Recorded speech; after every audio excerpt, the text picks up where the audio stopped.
Young people, you know what they're like, trying to get out of schooling. Young lad called Mikey decided he'll do me work experience at the People's Voice Media in Salford, get away from school for a couple of days. So what did they do? They only went and sent him back to school to go and do a bit of filming. I'm Max Edwards, I'm the extended school manager for the Albion High School.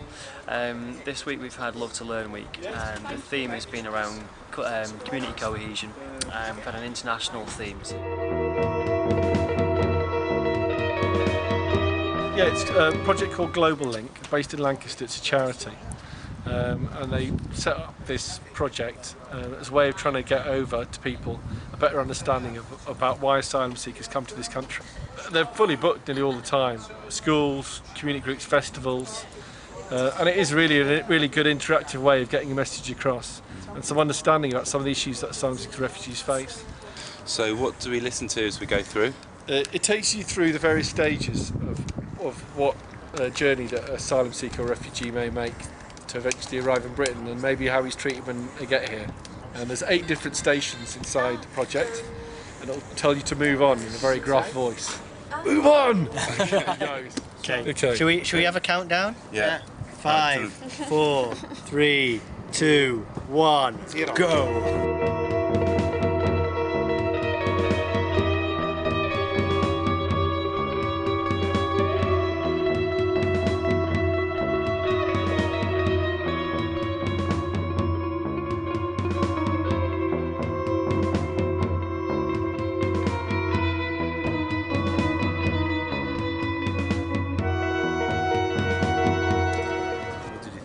Yeah, good. Really hard hitting, yeah. Really good. That bit with the bedding and everything was very powerful, wasn't it? Some of them facts in there were really, really interesting. The teacher that does PSE, Carol, just said it's just been such a brilliant experience for our class to go through. And the kids that have not been able to go through it this week have been moaning about the fact they've not been allowed to go through this experience. So all that's good, and hopefully we'll get some follow-up work at the school to try and challenge some of that behaviour. You know.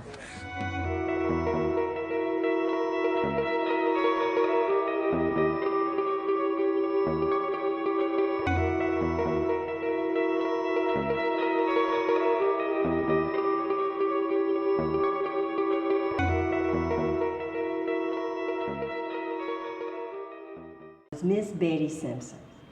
And Miss Betty Simpson was a very caring and is a very caring bus driver.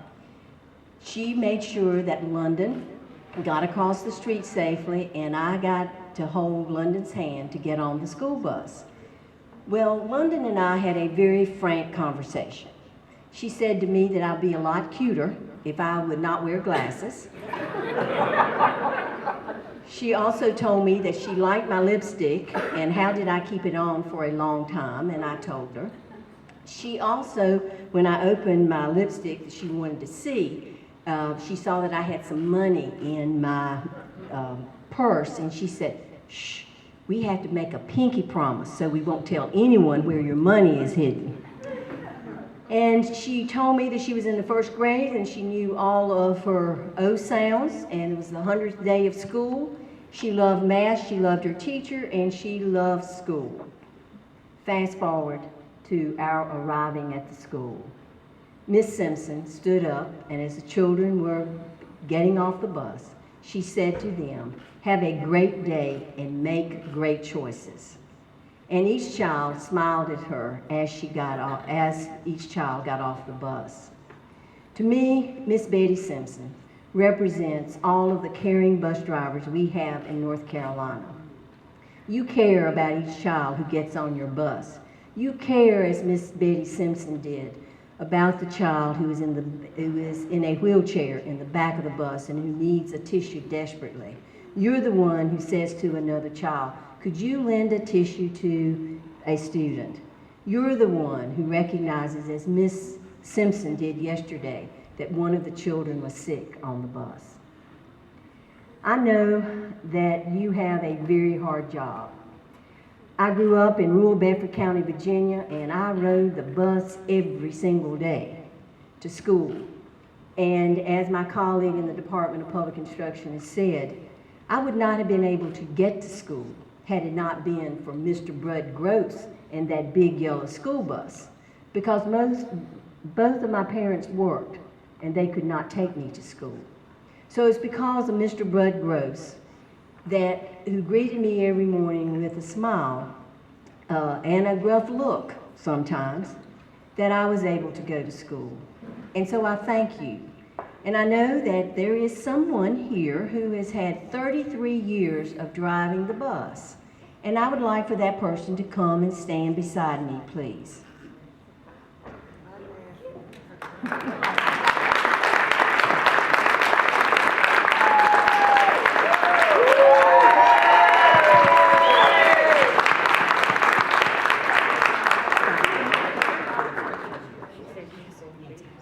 Now, this is Nancy. All of you know probably Nancy.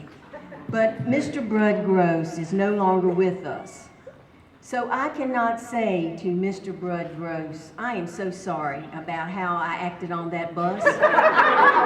And I sure do wish I had been quiet when you told me to.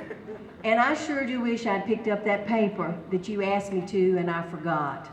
But since Mr. Bud Gross is no longer with us, I want to just say to Nancy, on behalf of all the kids in our state and in Wake County, we are so sorry when we have misbehaved. We should have been better. So thank you for what you have done.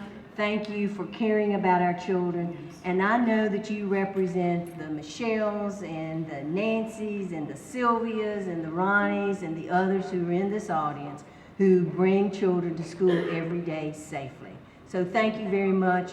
And from the bottom of my heart, I thank you for what you do for public education in our state. Thank you, bus drivers, and that's why I love the yellow big bus. Thank you. Driver. And if you want to be one, how to do it? Well, you're in luck. There's a new book out called How to Be a School Bus Driver, and you can find it at howtobeaschoolbusdriver.com. This book is spectacular, will answer all of your school bus driving questions. It'll show you how to get the job, how to pick the best place to work, who pays a lot, who pays a little, what questions to ask, what will disqualify you, the controversial things about school bus driving that no one will tell you. And once you get the job, you will learn how to handle all those crazy kids, like secrets for handling the bad kids and the ones who challenge you, and how to spot trouble before it gets started and to end the trouble once it starts, You don't want to end up being one of those people with their 15 minutes of fame on YouTube with the bus or with the kids flying through the air, Oh, that's a lot to think about. You can learn how to handle the riots and the kids going crazy. Don't freak out. This doesn't happen all the time. And it's easier to deal with than you think, especially with the secrets that are in this book, How to Be a School Bus Driver. Humor gets results. For one thing, you can make the kids laugh, and you can teach them social skills, which is also a good idea. And you know what? This book will even show you the answer to that age-old question that has always puzzled me. Where do bus drivers go during the school day? Do they have other jobs? Well, this guy will show you how to do it. He will show you how to make the most of your bus driving career, how to rise to the top of the bus driving elite, and how to save your job if things get ugly. Using the power of secrets. You will meet your inner drill sergeant. The list is too long. I feel like I'm one of those K-Tel records with the hits of the 70s. Well, suffice to say, this book has everything you would ever need to know about how to be a school bus driver. And it's called How to Be a School Bus Driver, and you can find it at howtobeaschoolbusdriver.com.